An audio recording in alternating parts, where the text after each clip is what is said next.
Good evening students. Last lecture में આપણે chapter number 20 જે છે એ પૂર્ણ કરેલું હતું। આજે એક નવા ચેપ્ટરની શરૂઆત કરવાની છે આપણે।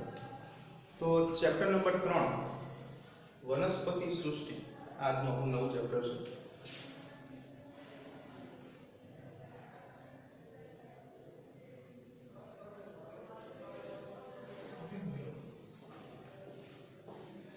तो वनस्पति सृष्टि जो शब्द उपरથી તે ચેપ્ટર નામ ઉપરથી સમજી ગયા છો કે બધી વાત વનસ્પતિઓની આવશે। બોટનિકલ ચેપ્ટર છે કે એટલે બધી વનસ્પતિ ક્ષેત્રની બધી વાતો આવશે। સમગ્ર સૃષ્ટિ આપણે જે મુજબ ચેપ્ટર 2 ની અંદર જોયું હતું કે આરએચ વિટેકરે જે 5 સૃષ્ટિ વર્ગીકરણ પદ્ધતિ આપેલી હતી જે અત્યારે સૌથી વધુ સ્વીકૃત છે। તો એ 5 સૃષ્ટિ વર્ગીકરણ પદ્ધતિ અનુસાર જો આપણે જોઈએ तो एमां एक सृष्टि હતી वनस्पति सृष्टि કે જેની અંદર આપણે વનસ્પતિનો સમાવેશ કરતા હતા। તેના સામાન્ય ગુણધર્મોમાં હરિતદ્રવ્યની હાજરી, કોષ દિવાલની હાજરી, સ્વયંપોષી પ્રકારનો પોષણ આધાર, તો આ બધી લાક્ષણિકતા જે છે વનસ્પતિ સૃષ્ટિની અંદર હતી। તો બસ એના વિશે આપણે વાત કરવાની છે કે વનસ્પતિ સૃષ્ટિ વિશે અકોર્ડિંગ ટુ જે પરિસ્થિતિ છે અત્યારે એના અનુસાર જો આપણે વાત કરીએ તો આ ચેપ્ટરની અંદરથી એક ટોપિક જે છે એ બાદ થઈ ગયો છે જેનું નામ છે આવૃત બીજધારી વનસ્પતિ। એટલે એ ટોપિક જે છે આપણે ગુજરાત બોર્ડ માટે કરવાનું નથી પણ એ ટોપિક નીટ સંલગ્ન છે। એટલે આપણે આ વખતે જે વિડિયોની અંદર વાત કરીએ તો આવૃત બીજધારી જે છે એ ટોપિકને આપણે ભણાવીશું નહીં। તો ચેપ્ટરની અકોર્ડિંગ થોડી વાત શરૂ કરીએ। ચેપ્ટરનું નામ છે વનસ્પતિ સૃષ્ટિ, પ્લાન્ટ કિંગડમ। तो चैप्टर જે છે ઘણું મોટું છે, ધીમે ધીમે સમજતા જશું। તો શરૂઆત આપણે જૂની વર્ગીકરણ પદ્ધતિ કરવાની છે। જે જૂની વર્ગીકરણ પદ્ધતિઓ હતી એના અનુસાર આપણે વાત કરવાની છે કે વર્ગીકરણ પદ્ધતિનો ઉપયોગ આપણે એટલા માટે કરીએ છીએ કે કોઈ પણ સજીવનો સરળતાપૂર્વક અને એની તમામ લાક્ષણિકતાઓ જે છે એનો અભ્યાસ સરળતાથી કરી શકાય। તો શરૂઆતમાં વર્ગીકરણ પદ્ધતિ જે છે એની અંદર વાત કરીએ અહીંયા આપણે ખાલી લખીએ છીએ શરૂઆતમાં। तो શરૂઆતમાં મોનેરા અને પ્રોટિસ્ટા બંને વિશે આપણે ભણી ગયા છીએ ચેપ્ટર નંબર 2 માં। તો મોનેરા અને પ્રોટિસ્ટા બે સભ્યો જે છે જે પોતે કોષ દિવાલ ધરાવતા હતા। આ બેની અંદર શું હતું તો કે ભાઈ કોષ દિવાલની હાજરી હતી। કોષ દિવાલની હાજરી હોવા છતાં એમને વનસ્પતિ સૃષ્ટિની અંદર સમાવેશ કરેલો નહોતો।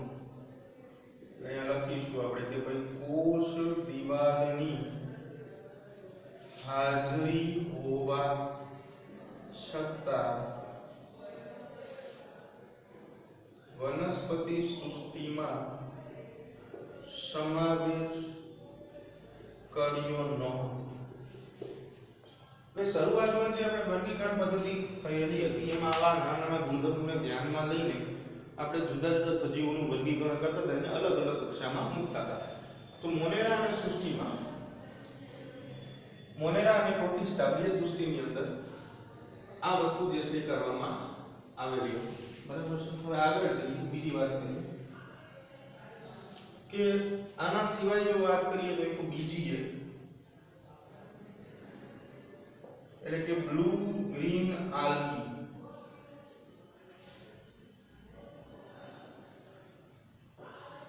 ગુજરાતીમાં કહીએ તો નીલ હરિત લીલ।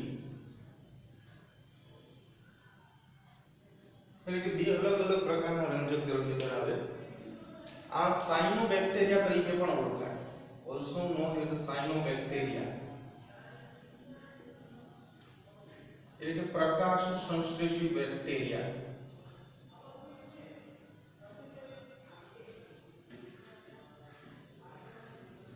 કે જે પ્રકાશ સંશ્લેષણની પ્રક્રિયા ખૂબ જ સરળતાપૂર્વક કરી શકે છે। બીજું કે આને પણ ક્યાં મૂકવું એ મોટો પ્રશ્ન હતો કે મોનેરા અને પ્રોટિસ્ટાની કોષ દિવાલ હાજર હતી છતાં પણ આમાં મૂકેલા નહોતા, પણ બંનેને એક જ સૃષ્ટિમાં મૂક્યા હતા એ સમયે મોનેરા અને પ્રોટિસ્ટાને। કારણ એ હતું કોષ દિવાલની હાજરી। બરાબર। એટલે એ સમયે અહીંયા નહીં પણ બંનેને એક જ સૃષ્ટિમાં સ્થાન આપ્યું। બ્લુ ગ્રીન આલ્ગી, નીલ હરિત લીલ મોટો પ્રશ્ન હતો એ સમયે। તો એ સમયે કયા લક્ષણો જે છે એના આધારે વર્ગીકરણ થતું. તો વર્ગીકરણ થવા માટે જવાબદાર તો વર્ગીકરણ માટેના લક્ષણો. તો જો જૂના સમયની વાત કરીએ તો સૌથી પહેલા પ્રકૃતિ, નેચર, કે સજીવ કઈ પ્રકૃતિમાં આવશે. આખી વિશાળ પ્રકૃતિ છે આપણી પાસે, પણ એની અંદર સજીવની પ્રકૃતિ શું છે બહુ મહત્વનો પ્રશ્ન હતો. બરાબર છે. તો પ્રકૃતિ સૌથી પહેલા આવશે. આના સિવાય સજીવનો રંગ, વનસ્પતિની વાત કરીએ છીએ, સાથે સાથે વનસ્પતિમાં આવેલા પર્ણોની સંખ્યા, આ ઉપરાંત પર્ણોના આકાર, આના વિશે બધી માહિતીઓ પ્રાપ્ત કરીને શરૂઆતમાં વર્ગીકરણ આના આધારે કરવામાં આવેલું હતું. ફરી એકવાર પ્રકૃતિ, પ્રકૃતિ બાદ રંગ, પર્ણની સંખ્યા અને પર્ણના આકાર. આ વાત આપણે શરૂઆતમાં વર્ગીકરણમાં થયેલી હતી. એટલે આવા નાના લક્ષણો લઈને આપણે આગળ પ્રક્રિયા કરાવતા હતા. બીજું કે સાથે સાથે અહીંયા ઓછા વત્તા પ્રમાણમાં બાહ્યાકાર લક્ષણોને પણ ધ્યાનમાં લેતા હતા.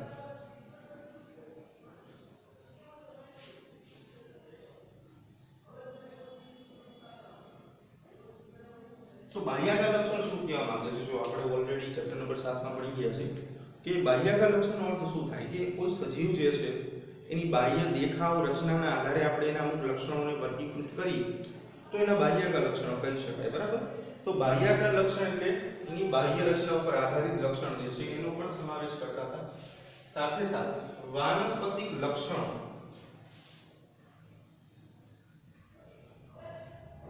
વાનસ્પતિક લક્ષણો. તો વાનસ્પતિક લક્ષણોમાં પુકેસર ચક્રોની, પુકેસર ચક્ર આપણે આગળ ભણશું કે પુષ્પ જે છે વનસ્પતિનું લિંગી પ્રજનન છે એની અંદર નર ઘટક તરીકે પુકેસર આવેલા હોય અને પુકેસરનો સમન્વય થાય એટલે એને આપણે નામ આપીશું પુકેસર ચક્ર. તો પુકેસર ચક્ર જે છે એની રચના ઉપર આધારિત છે.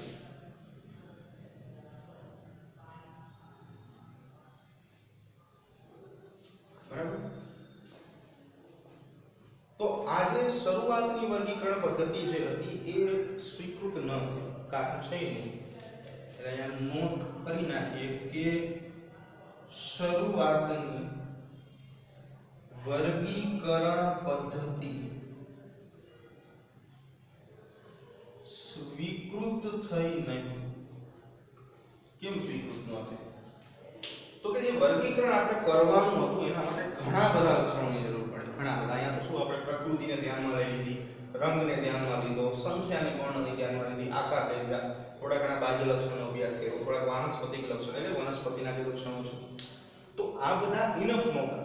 હજી આપણે બહુ વિશાળ સૃષ્ટિ છે, ઘણી બધી માત્રામાં વનસ્પતિઓ છે, ઘણા બધા એના પ્રકારો છે. આ બધાની અંદર કઈ આપણે આટલા ઓછા લક્ષણના આધારે વર્ગીકરણ ન કરી શકીએ. એટલા માટે સ્વીકૃત ન થવાનું કારણ છે લક્ષણો ખૂબ ઓછા હતા. એટલે ઓછા લક્ષણોનો અભ્યાસ થયેલો હોવાથી આ શરૂઆતની વર્ગીકરણ પદ્ધતિ જે છે એ અમલમાં ન આવી અથવા તો સ્વીકૃત થઈ નહીં.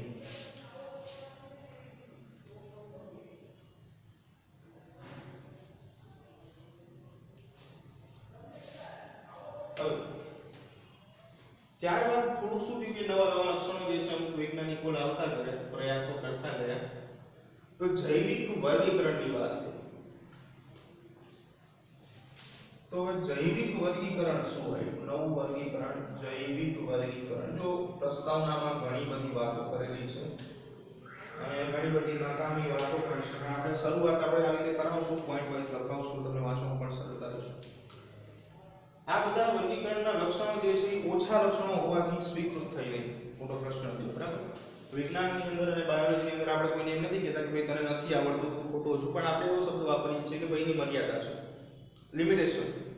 બરાબર. મેથ્સ ફિઝિક્સમાં લિમિટ આવી નથી, બાયોલોજીમાં લિમિટ આવી છે. તો અહીંયા આની લિમિટ હતી કે લક્ષણો ઓછા હતા. એટલે નવું લક્ષણ જે છે પ્રોડ્યુસ થયું કે જૈવિક વર્ગીકરણ. જૈવ શબ્દથી તમે પરિચિત છો, તમે જે વિષય ભણો છો જીવ વિજ્ઞાન એટલે સજીવોની આપણે વાત કરીએ છીએ. બરાબર. તો જૈવિક વર્ગીકરણ બાયોલોજીકલ ક્લાસિફિકેશન ની આપણે વાત કરવાની છે. તો જૈવિક વર્ગીકરણ શું હતું? તો સજીવો વચ્ચેનો જે પ્રાકૃતિક સંબંધ છે, પ્રકૃતિ વચ્ચેનો જે સંબંધ છે, સજીવો વચ્ચેનો અને પ્રાકૃતિક સંબંધ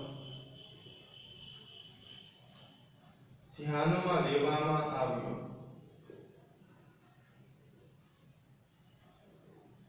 સજીવો વચ્ચેનો જે પ્રાકૃતિક સંબંધ છે એને આપણે ધ્યાનમાં લીધું અને જૈવિક વર્ગીકરણ પદ્ધતિ જે છે પ્રસ્થાપિત કરી.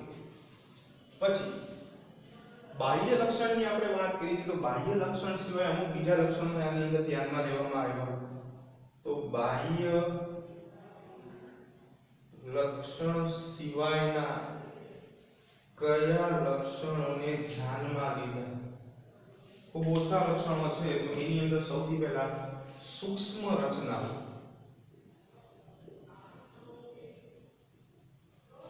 કેટલાક અંશે અંતસ્થ રચનાઓ, સૂક્ષ્મ રચના ખૂબ જ નાની રચનાઓ, અંતસ્થ રચના અતિશય સૂક્ષ્મ આંતરિક રચનાનો અભ્યાસ. આના સિવાય ભ્રૂણ વિદ્યા,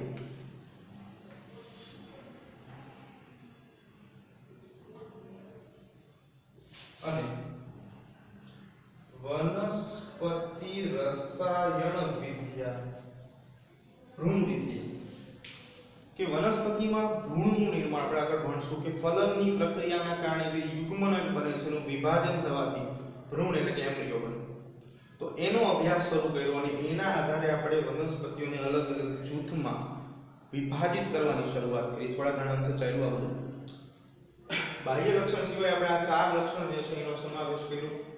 સાથે સાથે હવે અહીંયાથી બે વૈજ્ઞાનિક જ્યોર્જ બેન્થામ અને જોસેફ ડાલ્ટન હુકર, જ્યોર્જ બેન્થામ અને જોસેફ ડાલ્ટન હુકર, બંનેનું નામ ખાસ યાદ રાખજો. જનરલી બેન્થામ અને હુકર બે જ શબ્દ વપરાય છે. બેન્થામ અને હુકરનું વર્ગીકરણ જણાવો. આ બંને વૈજ્ઞાનિકોએ સપુષ્પી વનસ્પતિઓ માટે વર્ગીકરણ પદ્ધતિ જે છે પ્રસ્થાપિત કરી. જ્યોર્જ બેન્થામ અને જોસેફ ડાલ્ટન હુકર.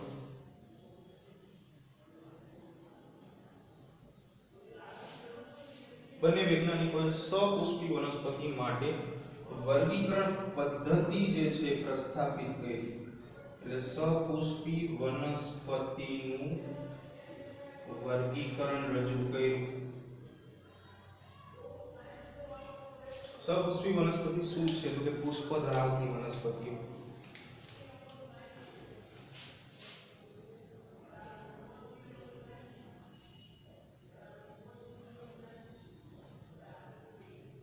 પુષ્પ ધરાવતી વનસ્પતિઓ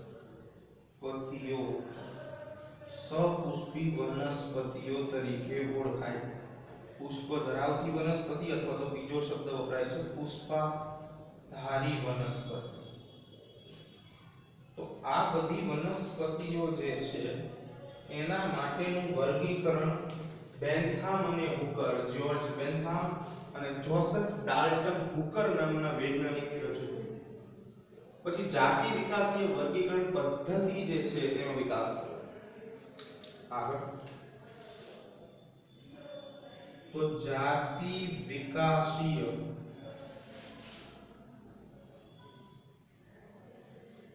વર્ગીકરણ પદ્ધતિઓનો વિકાસ થયો. તો જાતિ વિકાસીય વર્ગીકરણ પદ્ધતિ શું છે? તો ઉદ્વિકાસીય સંબંધો ઉપર આધારિત આખી પદ્ધતિ છે. પહેલો પોઈન્ટ કે ભાઈ ઉદ્વિકાસીય સંબંધ ઉપર આધારિત, અને બીજા નંબર ઉપર અશ્મિઓ ઉપર પણ આધાર રાખે.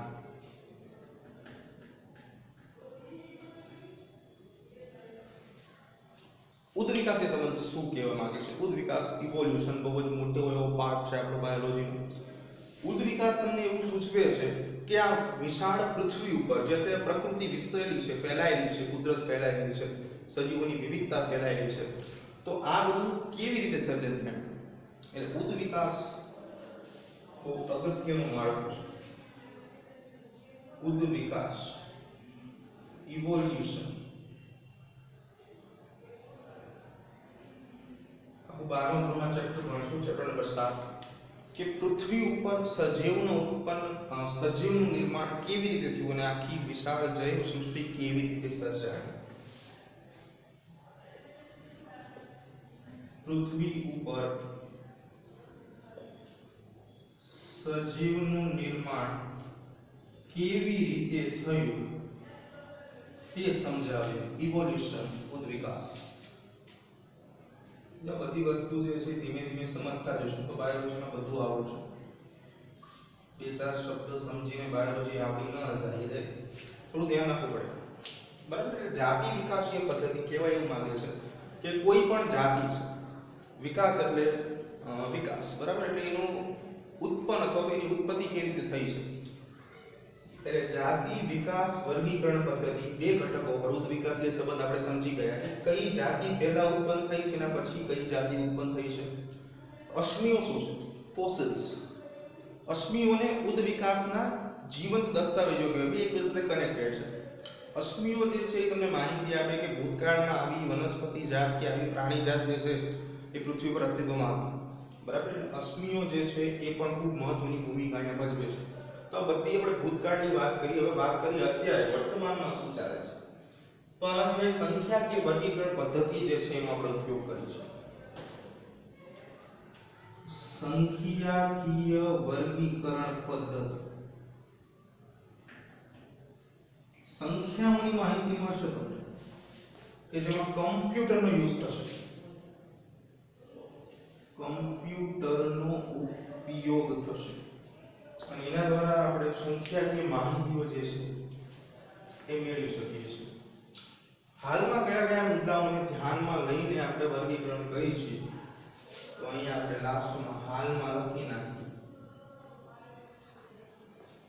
તો હાલમાં જો આપણે વાત કરીએ તો સૌથી પહેલા કોષ વર્ગીકરણ વિદ્યા અને રંગસૂત્રની રચના અને વર્તણૂકનો અભ્યાસ કરીશું. કોષ વર્ગીકરણ વિદ્યા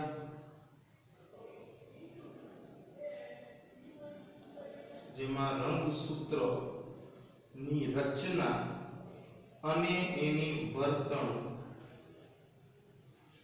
રંગસૂત્ર જે છે એની રચના કેવી છે, વર્તણૂક એની પ્રક્રિયાઓ કઈ કઈ છે એના વિશે જે છે આપણે માહિતી મેળવીએ છીએ. અને સાથે સાથે વનસ્પતિની રસાયણ વિદ્યા, એટલે વનસ્પતિની અંદર આવેલા રસાયણો જે છે એ કેવી રીતે ઉપયોગી છે. વનસ્પતિની રસાયણ વિદ્યા. બરાબર? તો આ આખી પ્રસ્તાવના જે છે આની અંદર આવી ગઈ છે.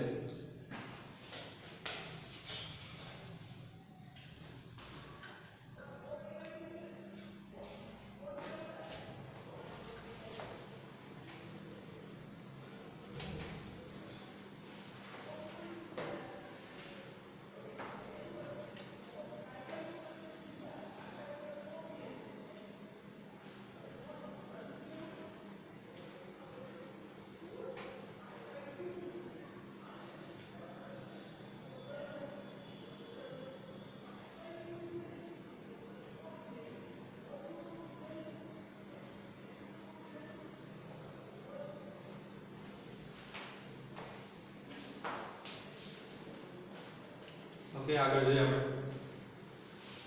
તો આ આખા પ્રકરણની અંદર ચેપ્ટર 3 વનસ્પતિ સૃષ્ટિની અંદર આપણે લીફ, દ્વિઅંગી, ત્રિઅંગી, અનાવૃત બીજધારી વનસ્પતિઓ અને આવૃત બીજધારી વનસ્પતિઓ આટલાનો અભ્યાસ કરવાનો છે પ્રસ્તાવના મુજબ. પણ જે મુજબ શરૂઆતમાં તમને કહી દીધું છે કે આવૃત બીજધારી વનસ્પતિ એ સિલેબસમાંથી આ વર્ષ પૂરતું નીકળી ગયું છે. એટલે આપણે એને આવૃત બીજધારી વનસ્પતિનો ટોપિક જે છે ચલાવવાનો થશે નહીં.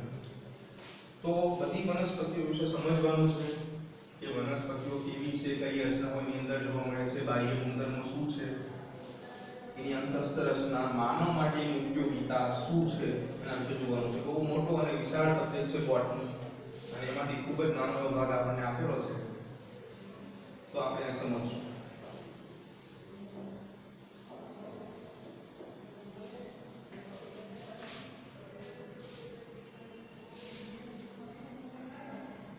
સ્ટાર્ટ કરીએ લીલ. બરાબર છે કે લીલ જે છે એ કેવી રચના છે. સૌથી પહેલા લીલ આલ્ગીથી શરૂઆત કરશું આપણે. તો શરૂઆતમાં લીલની સામાન્ય માહિતી.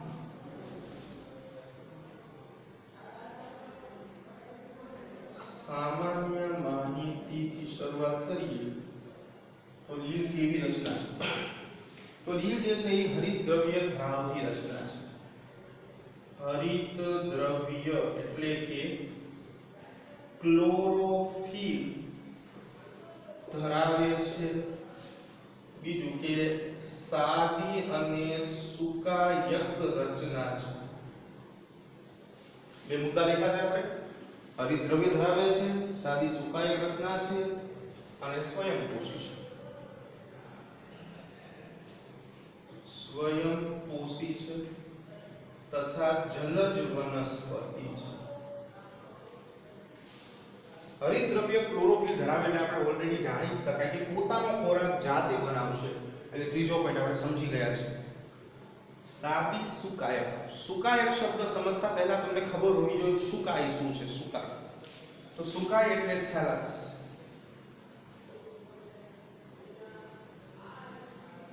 થેલસ થેલસ શું છે તો કે ખાસ કરીને જે લીલનો દેહ હોય છે ને મિત્રો, એને આપણે સુકાઈ કહેશું કે જે સાચા પર્ણ, પ્રકાંડ અને મૂળ જે છે એ રચના ધરાવતો નથી, એને સુકાઈ કહેવામાં આવે.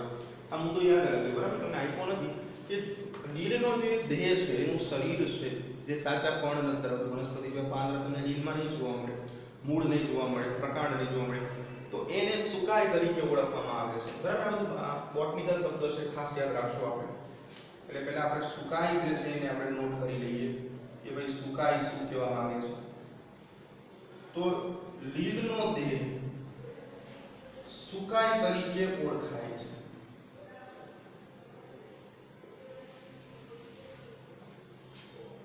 એટલે સુકાઈ જે છે, અહીંયા બીજો પોઈન્ટ લખીએ, સુકાઈ સાચા પર્ણ, પ્રકાંડ અને મૂળની ગેરહાજરી ધરાવે.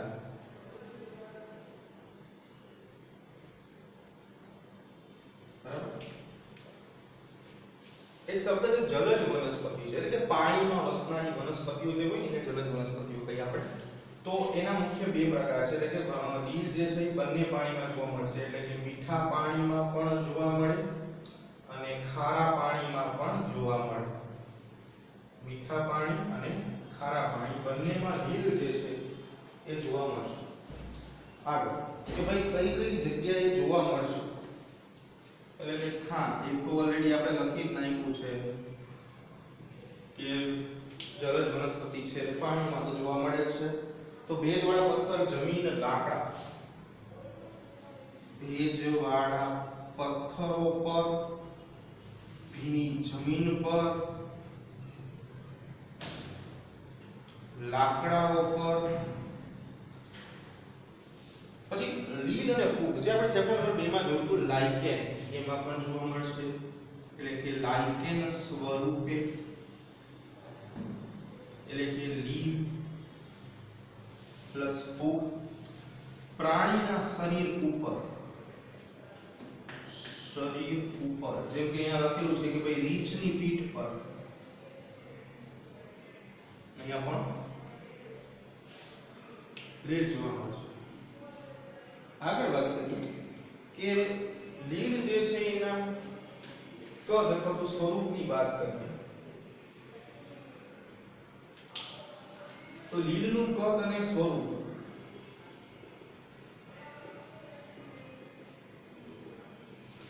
પરિવર્તનશીલ છે. એટલે અલગ અલગ પ્રકાર જે છે અલગ અલગ સ્વરૂપે જોવા મળશે તમને. જેમ કે તમને કેટલાક ઉદાહરણ આપ્યા છે કે ક્લેમિડોમોનાસ જે છે જેવી એક કોષી લીલ. ઉદાહરણ સાથે સમજીએ આપણે.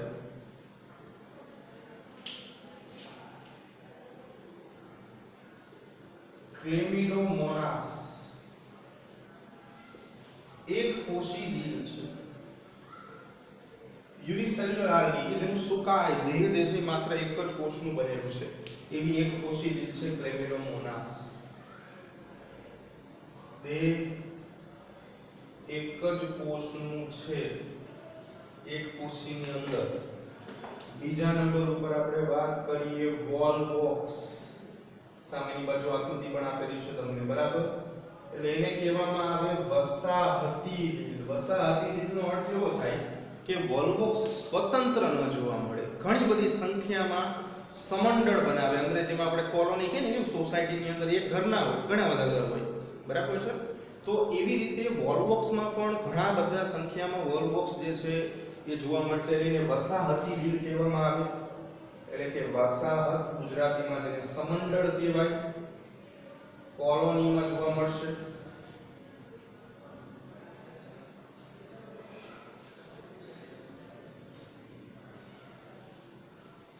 બરાબર. એટલે વોલવોક્સ જે છે આવી રીતે સંખ્યામાં જોવા મળે. તમે સામેની બાજુ જોઈ શકો છો. ક્લેમિડોમોનાસ જે છે એનો આકાર વોટર ડ્રોપલેટ ટાઈપનો હોય છે, એટલે કે પાણીનું જે એક ટીપું હોય એવા શેપનું હોય છે. આપણે આકૃતિ દોરીને સમજાવશું, બરાબર છે. પણ આવી રીતે કદ અને સ્વરૂપ જે છે બંને કેવા છે?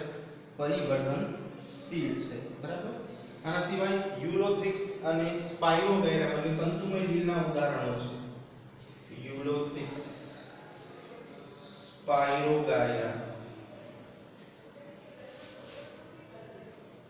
તંતુમય લીલના ઉદાહરણ છે.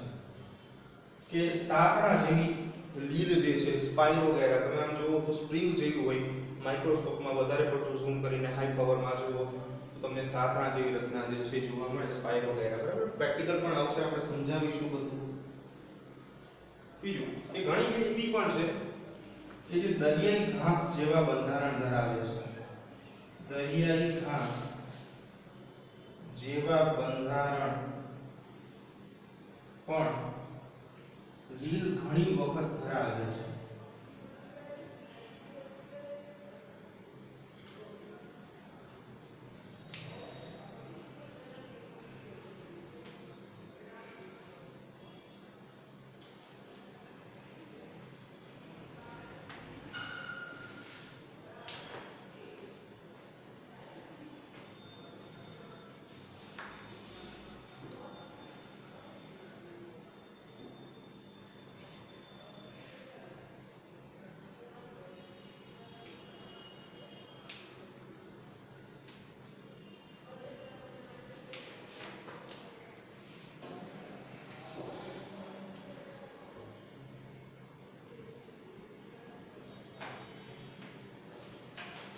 ઓકે, આગળ જોઈએ હવે. તો લીલની અંદર પ્રજનન જોવાનું છે. લીલ કયા કયા સ્વરૂપે પ્રજનન કરે છે.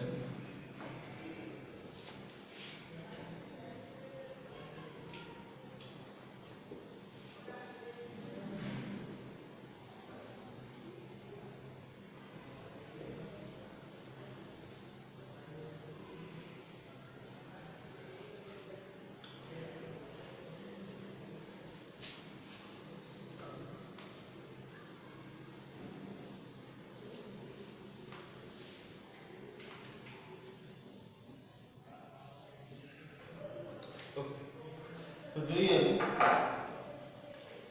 લીલમાં પ્રજનન. લીલ કયા કયા સ્વરૂપે પ્રજનન કરે છે. પ્રજનનની વ્યાખ્યા આપણે જાણીએ છીએ. પ્રજનન, ફરી વખત જનન, અંગ્રેજીમાં રિપ્રોડક્શન. રી એટલે ફરી, પ્રોડક્શન એટલે નિર્માણ. તો પ્રજનન શું કહેવા માંગે છે? તો કે ભાઈ પુખ્ત અવસ્થાએ સજીવ પોતાના જેવા નવા સજીવના નિર્માણ માટે જે પ્રક્રિયાનો સહારો લે છે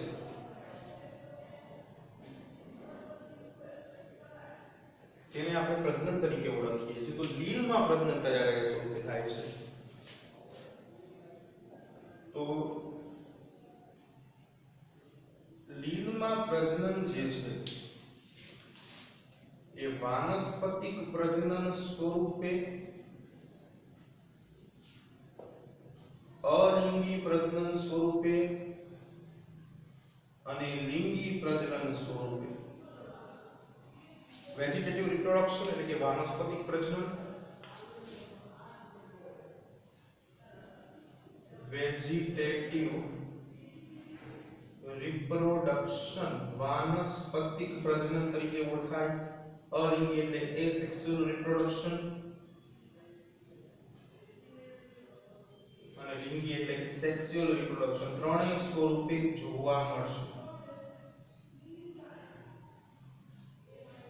જોઈએ શું કહેવા માંગે છે ત્રણેય બરાબર છે તો સૌથી પહેલા વાનસ્પતિક પ્રજનનની વાત કરીએ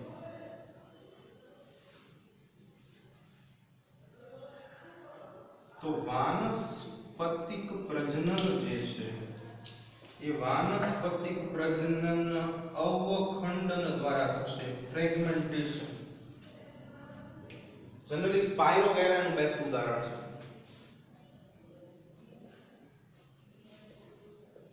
સ્પાઇરોગેરા અવખંડનમાં શું થાય છે કે ભાઈ એક ભાગ જે છે એક આખી સ્પાઇરોગેરા ટુકડાઓમાં વિભાજિત થઈ જાય અને એ ટુકડાઓ જે છે પોતાનો ખૂટતો ભાગ બનાવે બરાબર છે આપણે ઓલરેડી જોઈ ગયા છે ચેપ્ટર 1 તો વાનસ્પતિક પ્રજનન જે છે એ અવખંડન દ્વારા થશે એક ઉદાહરણ સમજી લઈએ ચાલો ફોર એક્ઝામ્પલ કે આ સ્પાઇરોગેરા એક લીલ છે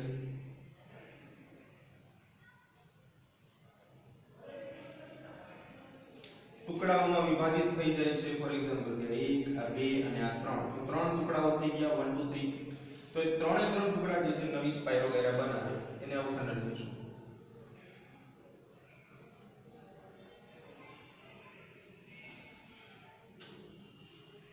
एक स्पाइरोगेरा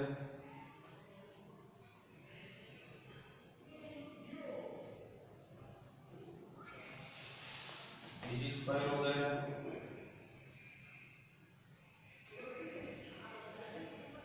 ત્રીજી સ્પાઇરોગેરા બરાબર બીજા નંબર પર વાત કરીએ ચલ બીજાણુ કે જેના દ્વારા અલિંગી પ્રજનન થાય છે અલિંગી પ્રજનન એ સેક્સ્યુઅલ રિપ્રોડક્શન શેનાથી થશે તો કે ચલ બીજાણુઓ આ બીજાણુઓ જે છે ચલાયમાન છે એક સ્થાનેથી બીજા સ્થાને જઈ શકે છે ચલાયમાન એક સ્થાનેથી બીજા સ્થાને જઈ શકે છે એવા બીજાણુઓ છે ચલ બીજાણુઓ બરાબર બીજું કે ચલ બીજાણુઓ જે છે એમાં સંતતિનું સર્જન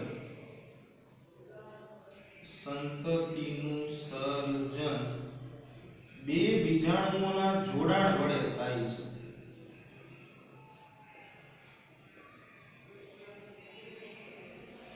બે બીજાણુઓના જોડાણ વડે થશે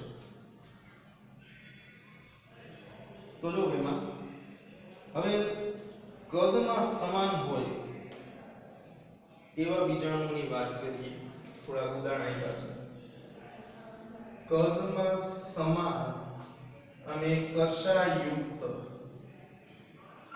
આપણને કદમાં સમાન રૂપમાં એક જ આપ્યું છે તો એમાં ઉદાહરણ આવશે ક્લેમિડોમોનાસ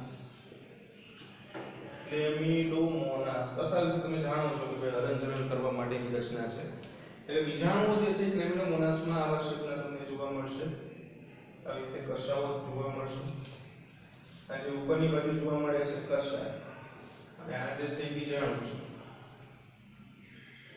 બરાબર સમાન પ્રકારના કીધા છે તમે બરાબર બીજા નંબર ઉપર કશા વિહીન અને કદમાં સરખા હોય એવા બીજાણુઓની વાત કરવાની છે કદમાં તો સરખા છે એટલે કદમાં સમાન અને કશા વિહીન એટલે કશા નહીં ધરાવે તો એનું ઉદાહરણ આપણે લખીશું સ્પાઇરોગેરા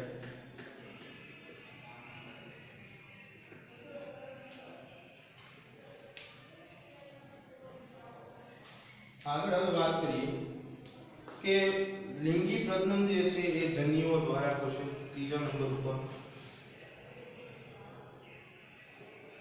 લિંગી પ્રજનન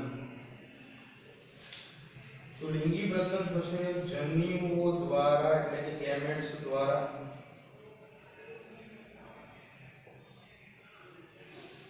તો જન્યુઓના બે પ્રકાર છે, સમજન્યુ અને વિષમજન્યુ.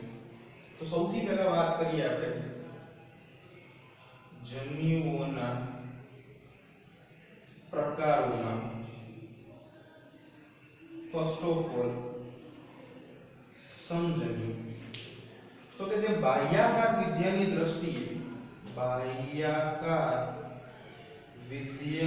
દ્રષ્ટિએ સમાન પ્રકારના જન્યુઓને સમજન્યુ કહે છે. બાહ્યાકાર વિદ્યા એટલે કદ આકારની દ્રષ્ટિએ સરખા છે એવા જન્યુઓને આપણે સમજન્યુ તરીકે ઓળખશું, સમાન છે. બીજા નંબર ઉપર વિષમજન્યુ અથવા તો અસમજન્યુ બંને નામ આપી શકાય. તો કે જે બાહ્યાકાર વિદ્યાની દ્રષ્ટિએ અસમાન પ્રકારના છે એવા જન્યુઓ. બાહ્યાકાર વિદ્યાની દ્રષ્ટિએ અસમાન પ્રકારના જન્યુઓને વિષમજન્યુ અથવા તો અસમજન્યુ તરીકે ઓળખશું.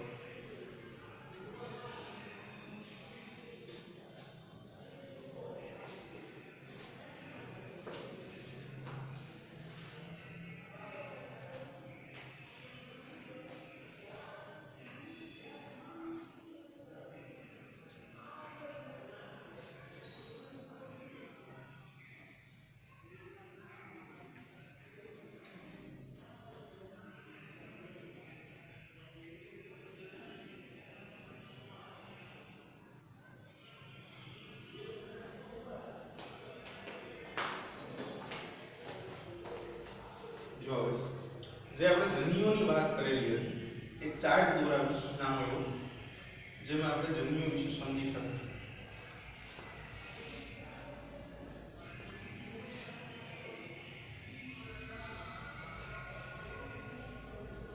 તો થોડી સમય માટે જે રાખીએ આપણે સમજીએ કે ભાઈ જન્યુઓ શું કહેવા માંગે છે. તો જન્યુઓના પ્રકાર વિશે આપણે વાત કરીએ તો જન્યુઓના બે મુખ્ય પ્રકાર આપણે જોયા કે જન્યુઓ જે છે એટલે કે ગેમેટ્સ, એના મુખ્ય બે પ્રકારો હતા. એમાં એક હતું સમજન્યુ અને બીજા નંબર ઉપર હતું વિષમજન્યુ અથવા તો અસમજન્યુ. બરાબર.